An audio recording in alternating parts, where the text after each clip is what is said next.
going to be looking into the VMA build for the Greymoor expansion, as Stonethorn's come around the corner with a lot of updates and patches. Mag sets are being patched. Preferably, that's a yay on my side. I don't play a mag a lot at all, really. More of a stamina player. But as we're looking at Stonethorn with a new update, we're having a different setup that's most likely going to do better than what I'm showing you here. Twice Fang Snake is getting a buff. But for now, this is what we're going to be running. Okay, let's get right into it. So we're going to be looking over dual wield bow and two-hand bow. Depending on what you prefer. I'm going to be showing something that's also from last patch, but now something you can use from this patch that I know a bit better now. Okay. So we're looking into two VO daggers. Vicious Ophidian. Great set you get from VHRC and I believe some of the other trials as well, from Craglorn. You most likely know what this does. Weapon crit, minor slayer, weapon crit, weapon damage, reduces the cost of your stamina abilities by 8%. When an enemy dies, you get 2150 stamina. It doesn't show a timer on that, which that's what they're changing next patch. It's actually going to show the cooldown on it because it's never showed. And increases your movement speed. But we're going to be preferably I'm running double absorb stamina for no reason, but preferably run one poison, one absorb stamina for this,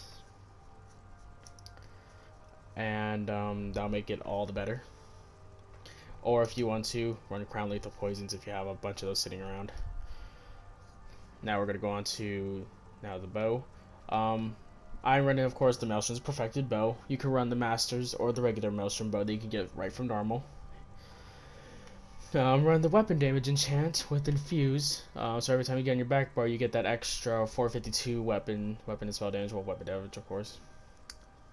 The regular version, the only thing that it does is it does not give you the weapon critical. That's the only difference with it, as far as I saw. I can show you right here in this weapons gearbox. There we go. Wait, that's perfected.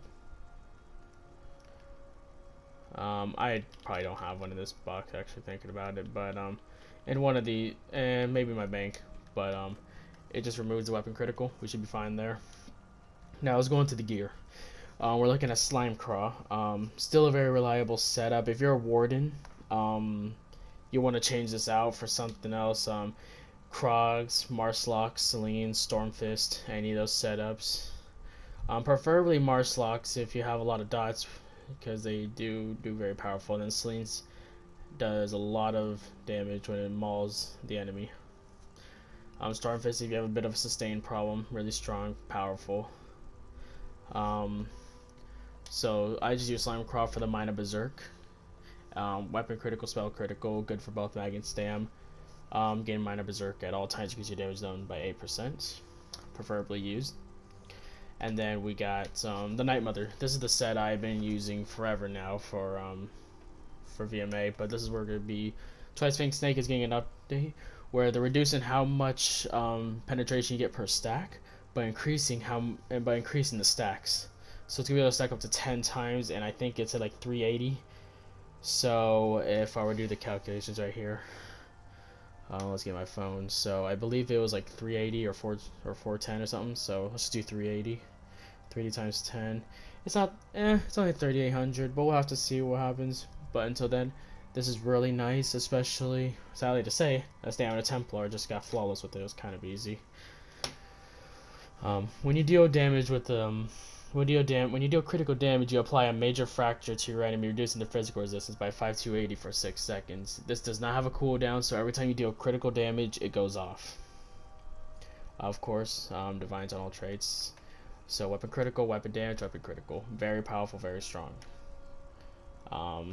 So don't have this golded out, but that's what preferably you're gonna want to run here. Now let's just get onto the jewelry real quickly. We got, of course, your necklace.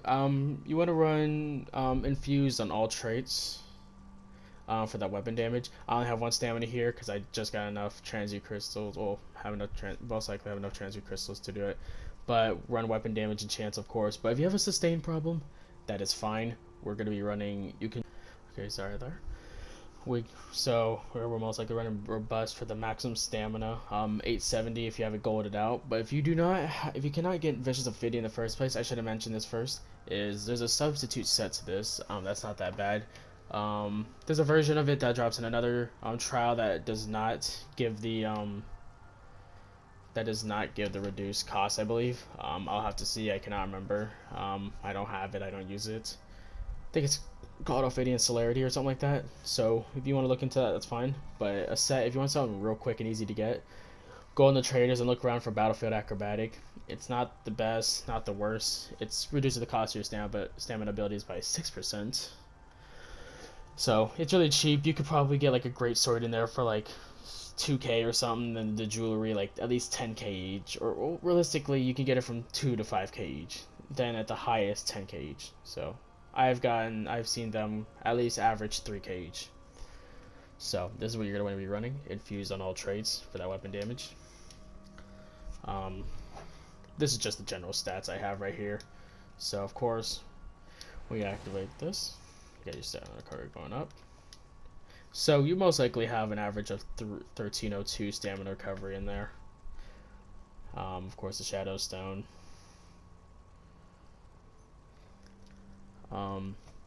So we should really get into the skills next. We're going to be but before we go to skills, also like I said, this is also for two-hand as well. Where you could use the Great Sword of Vicious Ophidian if you do not have duo. That's perfectly fine. I actually prefer the two-hand actually. I feel like it's more reliable, so you get a lot of damage off of this, so it's just as good. So now we're going on to the skills, after we've put this on correctly. So for the duo, this is what we're running.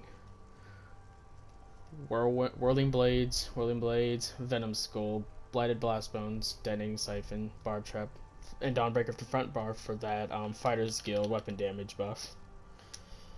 Right down here. So, and if you don't feel fine with that, that's quite alright. You can double slot the Pestilent Colossus for that 10% extra critical damage, basically your passive execute that the Necromancer has. So this is your main abilities. Don't have a test dummy to really test it on here. Yes, I do actually.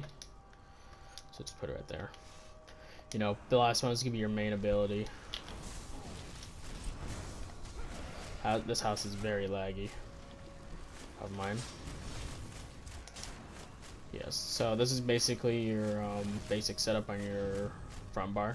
As you can see, every crit damage you're doing, it can be your melee, it could be your Venom Skull, it could be your Trap Beast, it could be any sort of die, it could be anything. If you do critical damage, your Night Mothers is going off. So there we go. You got that major fracture going. Now for the bow bar. I changed this up since last time. We're running Trap Beast on the front bar now, because of the extra weapon damage. So on the back bar, we're running, of course, Vigor, Skeleton Archer, Arrow Barrage, Consuming Trap, Poison Injection, and your Pestilent Colossus. I still rely on Consuming Trap because it's such a good dot, and it's nice in here if you're still having a hard time sustaining. It's really nice to be able to get that nice amount of stamina per kill. So you restore 6,000 stamina per kill. So if you have a big group of enemies that are low health, apply not poison injection, but Consuming Trap on them, multiple of them, kill them. Like 3 of them should bring you back up to at least near 20k stamina. So something to look out to. So we're good there.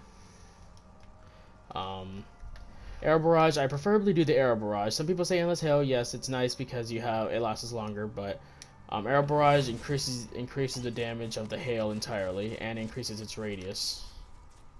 So it has a very big AoE.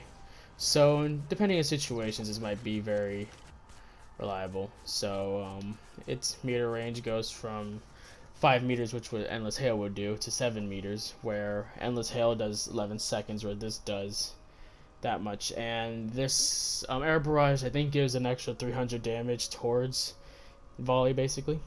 Oh crap. So it's very reliable. I would prefer extra damage. Okay. Of course, your main ultimate you're going to want to use is your Colossus. And this too does proc Nightmother's Gaze. Anything procs my Nightmother's Gaze as long as you do critical damage. So, there we go. Critical damage. Colossus is your main to go with. So, the kind of role here I'll be setting up with, I have a shitty spot for this. So the way I'd be setting up my character, I would be going like this whenever it's a boss fight.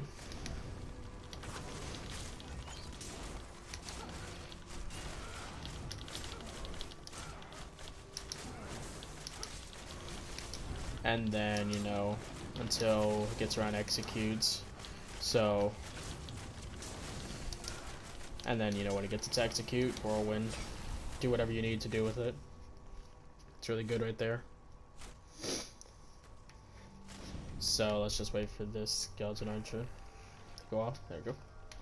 So that's basically how I would say a bit of a rotation would be. Very basic, very quick. That's mostly on bosses. But if you do not like the Venom Skull, which I hate it too, you can use Rapid Strikes. I think it has better damage overall, especially on bosses. And if you, I actually like this one, the Silver Shards. It has long range and fires additional bolts at enemies near the additional target for 22% less damage. So this does 8,000 damage realistically when you probably have like a potion on. Probably does like 11,000 or something like that. Only 9,000, so the damage will go to your other targets and will increase your Slayer. So you'll have 9% weapon damage. A lot. So you'd be up in the higher ranges if you do not like the Venom Skull or the Rapid Strikes. Now let's just switch this up with the two-hand real quickly. Poison damage enchant. Precise is your main enchantment. You're going to want on this for the 7%. And then we're going to go on to the abilities here. So preferably this is where you're going to want to run. Wrecking Blow. Very powerful. Cast time for 0.8 seconds. Empower your next light attack to do 40% more damage. A lot of damage. Preferably very helpful. 12,000. It does a lot of damage. You can run whatever execute one. I prefer Reverse Slice because if you're executing a boss and you're having a hard time with these ads, 300, you know, it does 78% of the damage of your execute damage to the targets nearby. So Wrecking Blow. Probably should have numbers on, but you can see this AoE right here. That's generally how big your it's gonna kill the other targets nearby if the boss is an execute. And even if it's not an execute, it's still gonna do damage to the other ones nearby. So, but if you do not like that, we'll show off the easy sustain kind of build from back in Dragonhold. Brawler. Well, survivability. Pretty powerful, kind of annoying to weave with, but very powerful. You have a bunch of ads in front of you. Every target you hit increases your shield by 50%. So you get a 5-second shield, and that is very powerful. So that would be your main spammable. I would switch, the only time I switch to this in VMA is if I'm doing the ice arena. I tend to have a hard time in that part. So use Brawler in that part if you want to, if you need to. And that's pretty much it, to be honest. I have the Nightblade, Warden, and Templar build for other builds.